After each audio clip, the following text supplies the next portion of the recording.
שלום. באתי לעשות אתנחתא קלה מהנושאים הכלכליים כפי שנהוג בצורה המסורתית, לדבר עליהם ולדבר על נושא אחר שיש לו השפעה אולי יותר גדולה ממה שאנחנו חושבים על הכלכלה בישראל, ושל ההנחת דעתי ודעתם של אנשים מוכשרים ממני תהיה לו השפעה גדולה אף יותר בעתיד הקרוב. BDS, אני מדבר על החרם. באחת הנסיעות שלי לפני שנתיים בערך למנילה פגשתי איש עסקים ספרדי. הוא שאל אותי מאיפה אני, אמרתי בטבעיות מישראל, ואז בלי להסס הוא שאל אותי, שרדת בצבא? אמרתי לו כן, בישראל כמו בשוויץ אגב, שלא יודע למה הם צריכים בכלל צבא, אנחנו צריכים צבא ויש חוק גיוס חובה, ולא שאני מתבייש בכך.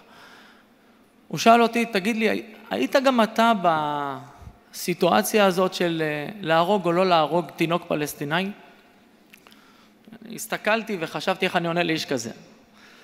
מן הצד האחד אני יודע שכפי שאני תפסתי אותו לא מדובר באיזה אנטישמי או איש פרו-פלסטיני שבא להתנצח איתי. ראיתי שהשאלה שלו היא שאלה שנובעת בתום לב ממקום אמיתי. מן הצד השני, חוץ מלהגיד לו לא, אנחנו לא הורגים ילדים פלסטינאים ולא תינוקות, יש מצב לא נעים, סכסוך, ובמסגרתו בשני הצדדים משלמים מחיר גם חפים מפשע. חוץ מזה לא ידעתי מה לענות לו אז, ואז התחילו המחשבות לרוץ.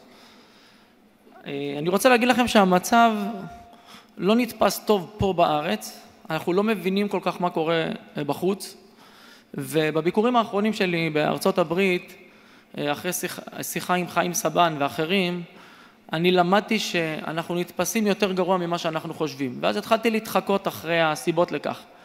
אז שוב, יש לזה ערך כלכלי חשוב, כי אנחנו חושבים שיהיה לזה מחיר גדול, ויש מחיר שאנחנו משלמים כבר עכשיו. מהו ה-BDS? BDS זה ארגון גג שמחבר, הייתי אומר, 3 מתעניינים שונים. הראשון, הם כאלה אנשים שבאמת סבורים שישראל נוהגת לא בסדר מבחינה פוליטית.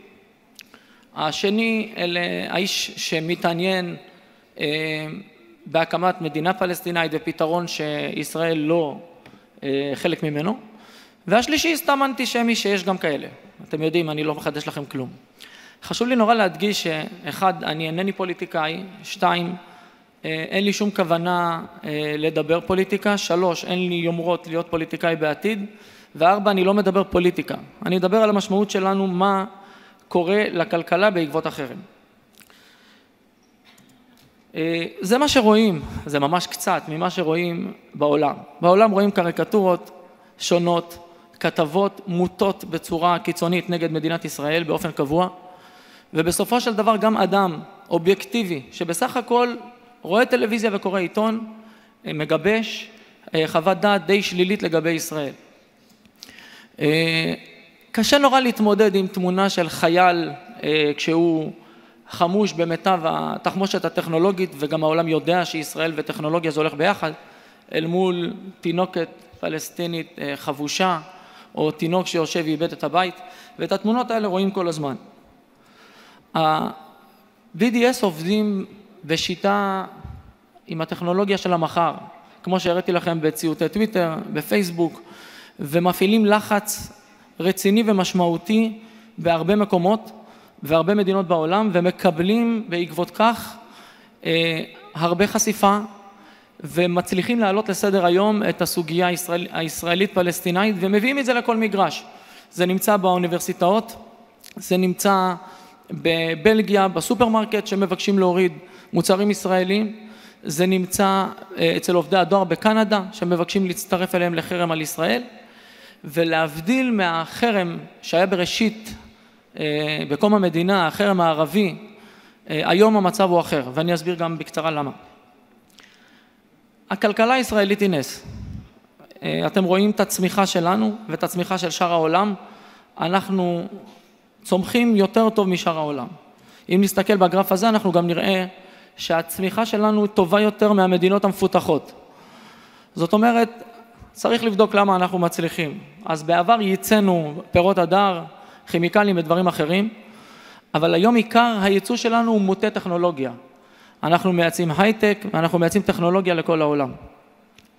אם תהיה בעיה להמשיך ולייצא, אנחנו נחווה ירידה משמעותית בצמיחה ואנחנו נחווה פגיעה רצינית. שר האוצר יאיר לפיד הקודם אמר שהנזק הישיר מארגון ה-BDS הוא כ-20 מיליארד שקל בשנה.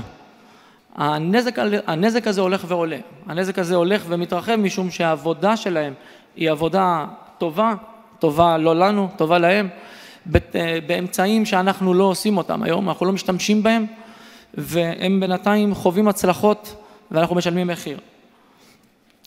אז מה הפתרון שאני חשבתי להציע והרהרתי לעצמי וחשבתי לשתף אתכם? בסופו של דבר אנחנו לא מתכוונים לדבר פוליטיקה ואנשי עסקים לא צריכים להתעסק עם פוליטיקה, צריך להפריד בין השניים. שליש מאוכלוסיית ישראל, ראיתי את זה היום בבוקר, 2 מיליון ומעל 100,000 תלמידים התחילו היום את שנת הלימודים. שליש מהתושבים בישראל הם בני 6 עד 18, והחבר'ה האלה, יש לי ילדים בגילאים האלה משנתיים עד 16, הם ילדים מוכשרים ודור שיהיה מוכשר לדעתי אפילו יותר מאיתנו, ויש לנו עתיד מעולה. אנחנו צריכים רק דבר אחד לדאוג, שלא יצליחו להשחיל את הפוליטיקה ואת הסכסוך שישנו ואנחנו לא צריכים לפתור או לא יכולים לפתור, אנחנו כאנשי עסקים, שלא ישחילו אותו אל תוך הכלכלה, אל תוך העסקים, וזה בדיוק מה ש-BDS עושים. אנחנו צריכים בסופו של דבר לעמוד ולדבר על מה הכלכלה הישראלית תורמת לעולם. אז חלק מאוד קטן מהרשימה הארוכה של מה שאנחנו תרמנו לעולם, זה זני ירקות חדשים, טכנולוגיות של השבחת יבולים, מצלמת בכדור בליעה, טכנולוגיות הדמיה רפואיות, טכנולוגיות רפואיות שמחליפות בדיקות קשות ופולשניות בבדיקות לא יקרות ולא פולשניות, דפוס דיגיטלי, דיסק און קי, תוכנות ניווט, תוכנות מסרים מיידיים ועוד. בעצם כשאנחנו פוגשים מישהו בחוץ, סיכוי מאוד קלוש שהוא לא משתמש במשהו שאנחנו פיתחנו עבורו. אז אני חושב שאם אנחנו נעמוד ונוכל, וכל אחד מאיתנו, איפה שמגיע וכיצד ולמקום שידו משגת, נוכל לעמוד אל מול אנשי עסקים אחרים מקבילים לנו, לפחות אלה האובייקטיביים שבהם, שלא מחפשים, אלא מקבלים תמונה מעוותת, ונוכל להציג להם את ישראל כמדינה לא רק מפותחת, אלא מדינה שתורמת המון לאנושות, ושמתכוונת להמשיך ולתרום, אנחנו נשנה את השיח לפחות בינינו, אצלנו, בעסקים, באופן כזה שנוציא את הלגיטימיות של השיחה הפוליטית שקורית וממשיכה לקרות בעקבות הפעולות של BDS.